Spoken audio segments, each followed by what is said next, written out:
You know that firing was bullshit. There's the analogy that you tell a guy to turn off the lights. He doesn't do it. He disobeyed your direct order. But if you don't tell the guy shit, he can't fucking read your mind, and he can't know that you wanted him to turn off the lights. And then later on you fire him or you get mad at him for not doing it. How the fuck was he supposed to know he was supposed to do that? We didn't tell him shit. That's what happened with Teddy Hart and the OBW situation, the second firing. They didn't tell him shit. They didn't tell him, hey, don't do this, don't do that, or do this, do that. It just, he can't fucking read their mind. So that was some bullshit. Probably politics in there. Just didn't want to see Teddy Hart come up. Next, everybody's favorite subject, the Ring of Honor incident, the big ROH. Alright, so Teddy Hart and TJ Wilson and Jack Evans were in ROH. You know, came in together, Teddy Hart and TJ Wilson, Tyson Kidd, whatever the fuck you want to call him. Had a couple matches there. You know, Ted Hart was good friends with the guy that had some power or a lot of power in ROH back in that day, Rob Feinstein. You know, he went into that scramble cage match. You know, he went over the match with Rob Feinstein. Rob Feinstein told him he can do whatever he wants in that match. You know, that was his orders from Rob Feinstein. You know, he said, you know, he gave him permission to do whatever the fuck he wanted. And then during the match, the scramble cage match, he suffered a concussion, which led to him doing all those crazy shits off the cage. And you know, he said he heard the fans cheering and everybody going crazy. He thought it wasn't that bad, you know, as long as the fans were excited, you know, seeing some crazy shit. You know, it's true. As a fan, that shit was awesome, and you guys know it. That shit was awesome. There was some crazy shit going on.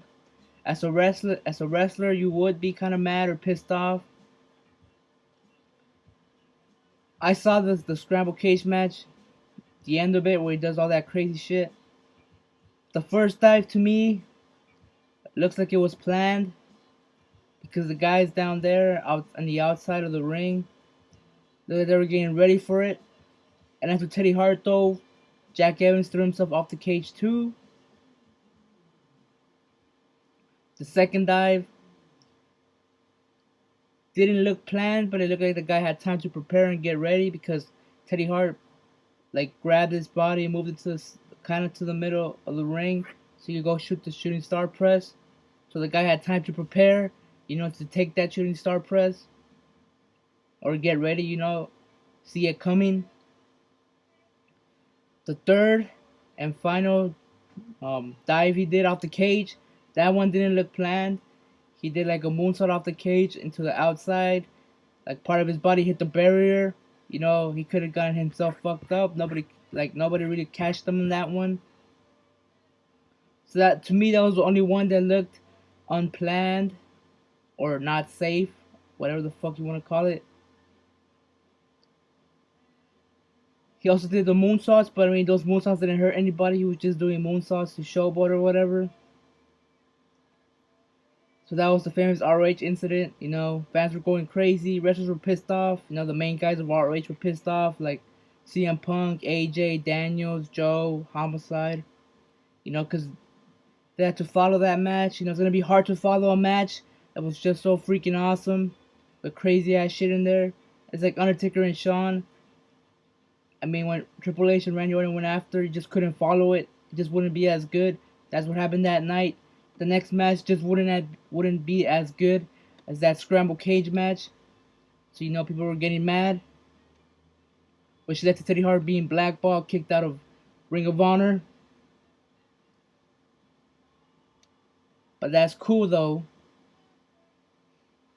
because all is forgiven in time, and Teddy Hart made his debut back in Ring of Honor back in 2009, Final Battle. You know, Teddy Hart has a lot of street credibility, especially all over the world, in the indie promotions, whether it be MLW, CCW, FCW, OBW, Jersey All Pro Wrestling, ROH, Dragon Gate, Wrestling Society X, TNA, WWE, AAA. He's wrestled all over the world, all the top promotions around today. Well, except WWE. He was the WWE's developmental shit. But still, if he went to the WWE, I don't think he'll get that great of a push. If he does, then good for him. If he doesn't, fuck Vince McMahon. I don't know why people say Teddy Hart's an asshole. He's a dick. He's crazy. Does crazy moves. I think he's a cool guy. He has a great relationship with his family, the Hart family. I've seen him in Mexico, YouTube videos, fans from Mexico going up to him like at the middle of the night. Teddy Hart's like eating something at a restaurant or a taco stand in Mexico, and fans go by asking for his autographs, and he takes pictures with the kids and the guys, signing autographs.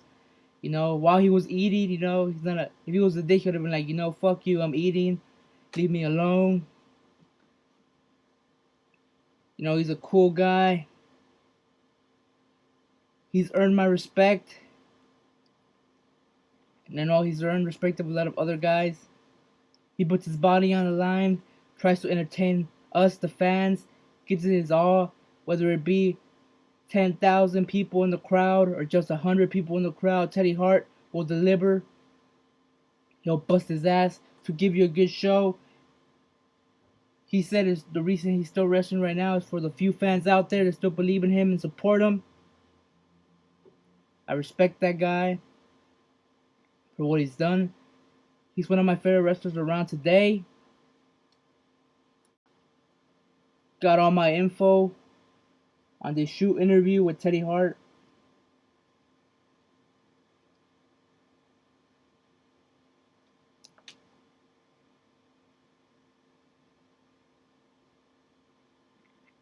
Shoot interview, Heart Still Pounding. Teddy Hart tells his whole life story, growing up, his brother's death, all that.